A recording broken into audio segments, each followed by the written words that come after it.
Bienvenidos una vez más a nuestro podcast. Hoy tenemos un invitado de lujo, Francisco Zen, autor del libro Pasión por el Cambio, un viaje al corazón de la programación neurolingüística. Francisco, bienvenido al programa. Tu libro es un recorrido fascinante por la PNL. ¿Qué te llevó a escribir este resumen y análisis personal de tantas obras importantes de la materia? Gracias por invitarme. Bueno, cuento en el libro una anécdota personal que fue mi primer curso de programación neurolingüística al que llegué después de la lectura del libro de Tony Robbins, Poder sin Límites, y preocupado, por supuesto, en mi crecimiento y en el desarrollo personal, en donde me encontré con una persona que pretendía enseñar programación neurolingüística, pero que en realidad no tenía idea de lo que estaba enseñando. Y luego, a lo largo de los años, cada vez que yo preguntaba a la gente que me decía, oye, sí, programación neurolingüística, yo ya he visto algo de eso. Y yo les decía, a ver, explícame qué es lo que has visto, cuéntame qué es para ti la PNL. Y las respuestas eran tan extraordinariamente distorsionadas que yo me daba cuenta que la mayoría de la gente no estaba entendiendo lo que la PNL representaba y significaba. Entonces pensé que en la escritura de este libro, sin pretender enseñar programación neurolingüística completamente, iba a permitir que las personas se introdujesen en el mundo de la PNL con mucha mayor comprensión del alcance, de la eficacia, del logro, del poder de esta maravillosa tecnología, que por supuesto ya sé que tiene detractores, pero bueno, como todo en la vida, pues habrá a quien sí le gusta y habrá a quien no le gusta, pero si sirve, nos vemos obligados a tener que utilizarla. Y esa fue la razón del libro. Entiendo. Buscabas una forma más clara y rigurosa de acercar a la gente a los conceptos de la PNL. Hablando de conceptos, mencionas el metamodelo en tu libro.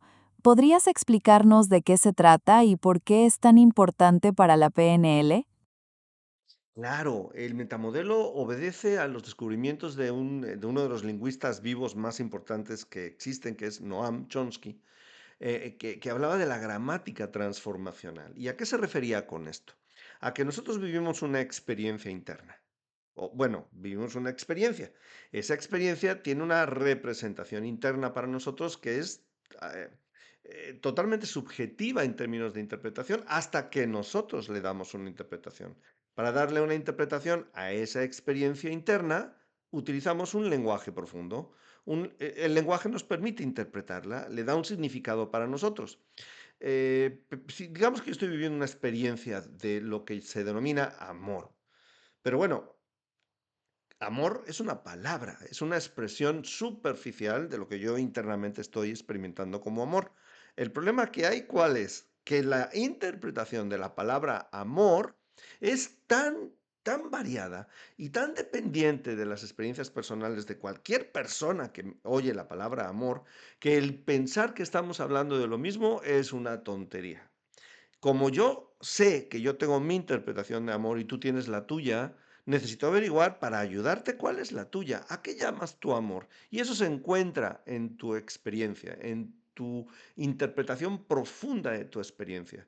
Tus palabras me van a permitir entender esa interpretación profunda a través de lo que se conoce como el metamodelo, más allá del modelo, pues nosotros, eso interno que nosotros hacemos es un modelo de la realidad y cuando lo expresamos utilizamos un modelo del modelo, por eso se le llama metamodelo. Entonces yo entendiendo esas distorsiones, omisiones y generalizaciones entre tu experiencia profunda y tu experiencia superficial, que es lo que me cuentas, puedo ayudarte a hacer las modificaciones a nivel profundo que hagan que la experiencia, que pudo haber sido traumática, se reencuadre y en vez de ser una experiencia traumática se convierte en una experiencia de aprendizaje.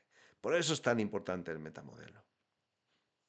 Es fascinante cómo el lenguaje influye en nuestra percepción de la realidad, y el metamodelo nos permite entender y cuestionar esas distorsiones.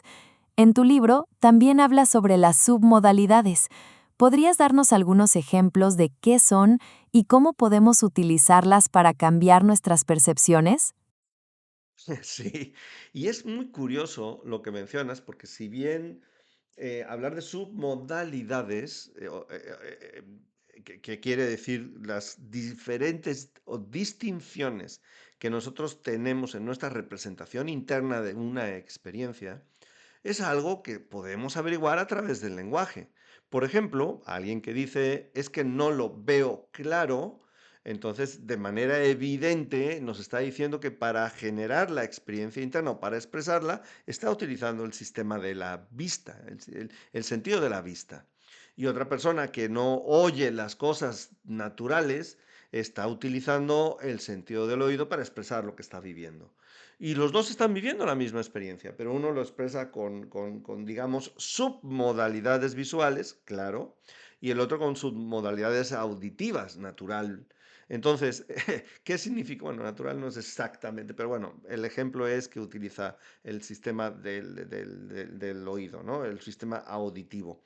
El punto es que las submodalidades de la experiencia son las que en un programa interno de esa persona determinan su experiencia de la realidad. Entonces yo puedo distinguir entre las submodalidades de una experiencia positiva y una experiencia negativa. Te voy a poner un ejemplo muy sencillo para que nos entendamos. Alguien se representa una experiencia positiva con mucha luz. Y entonces la submodalidad visual es la luz, la cantidad de luz que tiene. Y la misma persona, una experiencia negativa, tú le preguntas, oye, una experiencia negativa que tú tienes en tu vida, se la representa con poca luz. Mira, ahí hay una distinción. Positivo con mucha luz, negativo con poca luz. Entonces, como si estuviera utilizando los mandos de un televisor, igual yo le digo, oye, ¿qué pasa si le subes la luz a la experiencia negativa? A ver qué ocurre, ¿no?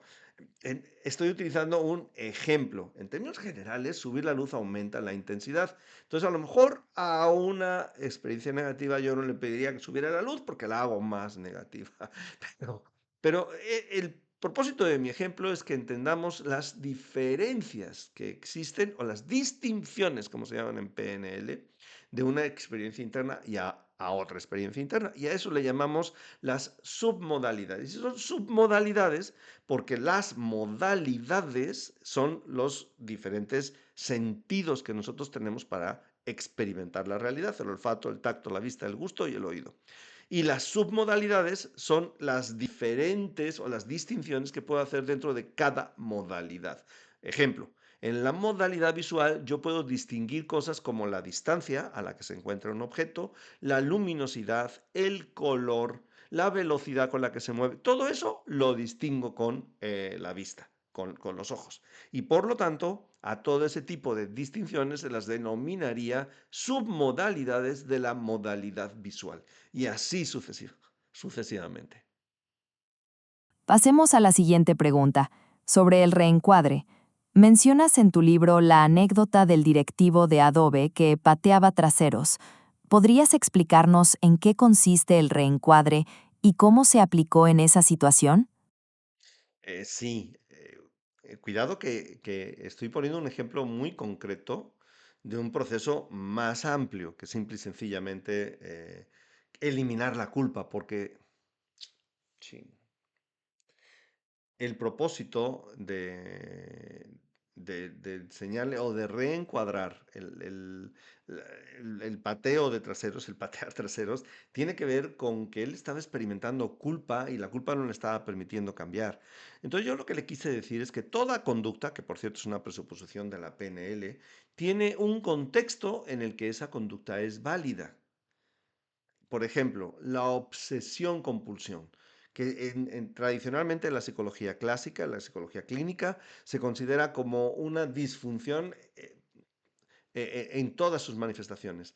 Y la obsesión-compulsión no es una disfunción en todas sus manifestaciones. Es una disfunción, es una patología en algunas manifestaciones, probablemente más manifestaciones que sí que las que no, pero no todas es perfectamente buena. Yo no sé qué tendría de malo, como decía Richard, estar obsesionado compulsivamente con mejorar el estilo de vida de la humanidad. Entonces, toda conducta tiene un aspecto o tiene un contexto en el que esa conducta es válida. Y eso es lo que le quise dar a entender a esta persona. El problema de esta persona es que no distinguía situaciones. Es decir, si tú pateas todos los traseros, habrá algunos que requieran ser pateados, pero habrá muchos otros que no lo sean. Es un poco la expresión de Maslow, de tengo un martillo por herramienta y veo todos los problemas como clavos. Entonces yo lo que hice fue reencuadrar el contexto. ¿Cuál es el contexto? ¿Patear es malo? No. Patear es malo siempre. Estoy reencuadrando. Estoy dándole un significado diferente a patear traseros. Patear traseros es una estrategia, como es cualquier otra, aplicable en muy pocas ocasiones, pero en contextos específicos es correcta y es adecuada. Siempre y cuando, obviamente, no sea un pateo de traseros físico, que en ningún momento es adecuado. Entonces, ese es el reencuadre que se aplicó con él. Por un lado, había que eliminar la culpa, pero por otro lado, había que darle a entender que había otras alternativas para conseguir el resultado que estaba buscando y que tiene que ver con lo que probablemente me preguntarás en algún momento, que es acerca del beneficio secundario. Pasemos a otro tema que mencionas en tu libro, la intención positiva. ¿Qué significa este concepto en el contexto de la PNL y cómo puede ayudarnos a comprender y abordar nuestros comportamientos, incluso aquellos que consideramos negativos? Es que es una pregunta muy poco comprendida por las personas. Así como, por ejemplo, cuando un maestro de calidad que tuve, Philip Crosby, que ya murió, pero que decía que él buscaba que las empresas tuvieran procesos cero defectos. La gente no entendía que cero defectos no es igual a perfección. Y lo mismo ocurre con el beneficio secundario. Digamos que yo tengo algo que yo hago es tóxico o negativo para mí. Mi pregunta es, bueno, quiero quitar eso que tú tienes, desde luego, mi intención es quitar eso, o la tuya es eliminar esa conducta que es negativa, que te autoinflige dolor de alguna manera, ¿no? Pero si no determino cuál es el aspecto positivo que esa conducta negativa está teniendo hacia ti, entonces inevitablemente vas a regresar a esa conducta. Te voy a poner un ejemplo. Si yo me enfermo, automáticamente obtengo de los demás cuidados y atenciones. Entonces, no me enfermo porque yo me quiera enfermar. Me enfermo porque así obtengo cuidados y atenciones, que es mi beneficio secundario o el beneficio que yo estoy realmente buscando. Entonces, la enfermedad no es lo que yo estoy buscando. Puedo ser hipocondriaco, pero la razón por la que soy hipocondriaco no es porque estoy enfermo, es porque necesito que los demás me presten atención. Bueno, ¿cómo conseguir dos cosas? Número uno, que hay que reencuadrar el proceso de prestar atención. Pero número dos, también tengo que permitir que tú experimentes eso, que tengas una alternativa para experimentarlo sin necesidad de caer en enfermedades constantes. Otro ejemplo, la comida. Comemos de más porque hay una satisfacción emocional. ¿Cómo podemos obtener esa misma satisfacción emocional a través de otros mecanismos que no afecten nuestra vida cardiovascularmente hablando? Y a eso se le llama transformación profunda. Y el concepto de beneficio secundario es la clave, el secreto, el secreto auténtico de la transformación profunda. Si no tomamos en cuenta el beneficio secundario, es absolutamente improbable que se dé el cambio. Hablemos de otro concepto fascinante que exploras en tu libro, el efecto placebo. Mencionas una anécdota sobre unos saboristas que se emborracharon con tequila falso sin alcohol. ¿Qué nos dice esta historia sobre el poder de nuestra mente y nuestras creencias? Importante en programación neurolingüística es trabajar con creencias. Eso es lo que nos dice esta anécdota. Me preguntan en muchas ocasiones, me dicen, oye, ¿dónde está el fundamento científico de la PNL? Y yo les digo, el fundamento científico de la PNL es que es efectiva, que da resultados. ¿Y cómo sabes que da resultados? Porque me lo está diciendo la persona. Además de que yo puedo calibrar, que es una palabra de la PNL, puedo calibrar su fisiología y darme cuenta que ha habido cambios evidentes en su tono de voz, en su respiración, en su ritmo cardíaco, en su misma fisiología. Porque muchas veces tenemos lo que se conoce como asimetría corporal, es decir, la mitad del cuerpo representa una fisiología diferente a la de la otra mitad, es decir, no somos simétricos. Y eso implica que hay un conflicto interno. Yo me doy cuenta que cambia esa simetría por simetría y entonces automáticamente entiendo que el conflicto está desapareciendo. Y esto tiene mucho que ver con la capacidad que yo tengo como terapeuta de programación neurolingüística de impulsar en ti creencias positivas acerca de lo que estamos haciendo. Mira, cuando la gente llega dudando del trabajo que yo voy a realizar, yo prefiero no hacer el trabajo. ¿Por qué? Porque su duda va a destrozar toda la posibilidad positiva de lograr un cambio a través de la aplicación de mi metodología. Está comprobado que creas en lo que estoy haciendo es tan importante como la efectividad real de lo que yo estoy haciendo.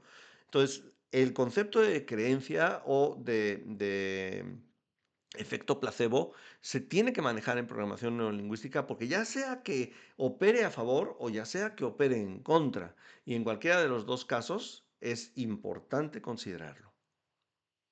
Una de las historias más impactantes que relatas es la de Bandler curando a un hombre que se creía Jesucristo, o la de cómo curaba fobias metiendo a alguien en un ascensor.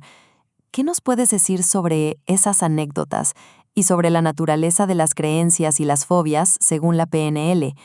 ¿Hasta dónde crees que llega el poder de la mente? Eh, no lo sé, pero lo que sí te puedo decir es que los detractores de la programación neurolingüística se basan fundamentalmente en el modelo disruptivo de la programación neurolingüística. Es decir, Bandler y Grinder entendieron que el modelo del mundo de la otra persona es inaccesible desde el punto de vista terapéutico tradicional.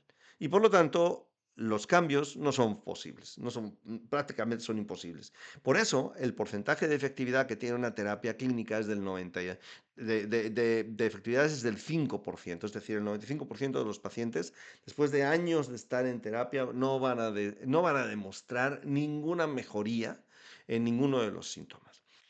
Sin embargo, la programación neurolingüística es justo al contrario. El 95% de las personas expresan que han eliminado el problema.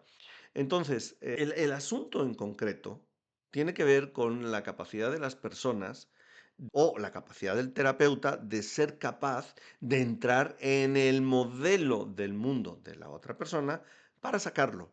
El que se creía a Jesucristo tenía un modelo del mundo. En lugar de decirle y convencerle de que su modelo del mundo estaba equivocado, mejor me meto en su modelo del mundo y lo ayudo a salir de él. Y esos son los ejemplos de estos dos grandes genios de la transformación personal que llaman la atención. Entonces, no desechas el modelo del mundo de las personas, porque toda conducta, recuerda, tiene un contexto en la que sí es positiva.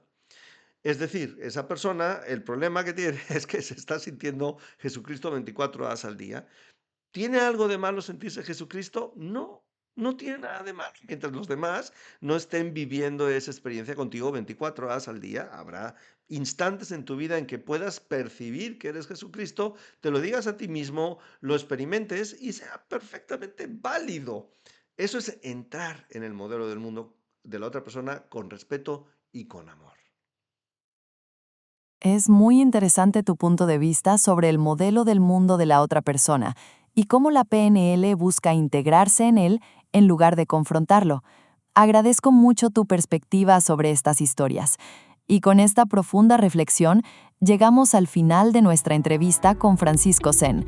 Francisco, ha sido un verdadero placer conversar contigo sobre tu libro Pasión por el Cambio. Gracias por compartir tus conocimientos y experiencias con nuestra audiencia.